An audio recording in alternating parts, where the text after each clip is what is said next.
સુરેન્દ્રનગરના સુપ્રસિદ્ધ દુધરેજ બરવાળા ધામ ખાતે આગામી 1 અને 2 માર્ચના રોજ ભક્તિ અને સેવાનો અનોખો સંગમ રચાશે। અહીં ભવ્ય પ્રાગટ્ય હોળી મહોત્સવની સાથે શીતલ ગૌશાળાનું લોકાર્પણ કરવામાં આવશે। આ ઐતિહાસિક અવસર પર દેશના ખ્યાતનામ કથાકાર મોરારી બાપુ ખાસ ઉપસ્થિત રહીને આશીર્વચન પાઠવશે। આ મહોત્સવમાં ગુજરાત સહિત અન્ય રાજ્યોમાંથી 250થી વધુ મહામંડલેશ્વર અને સંતો મહંતો પધારવાના છે। અંદાજે 2.5 લાખ જેટલા શ્રદ્ધાળુઓ ઉમટી પડે તેવી સંભાવનાને પગલે મંદિર ટ્રસ્ટ દ્વારા 100 એકર વિસ્તારમાં વિશાળ ડોમ, ભોજનશાળા અને પાર્કિંગની તડામાર તૈયારીઓ કરવામાં આવી છે। મહોત્સવ દરમિયાન લોક ડાયરો અને સંતવાણી જેવા સાંસ્કૃતિક કાર્યક્રમો પણ આકર્ષણનું કેન્દ્ર બનશે।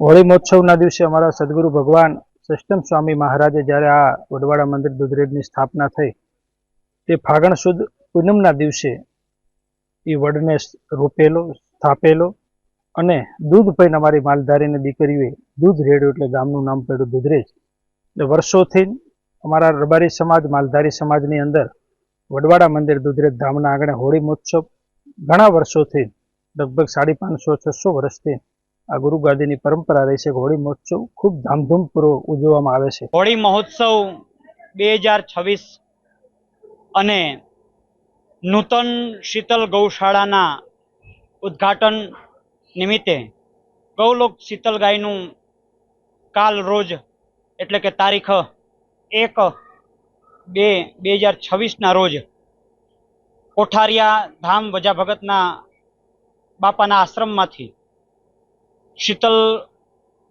गायनु भव्याति भव्य रथयात्रा निकळवानुं छे।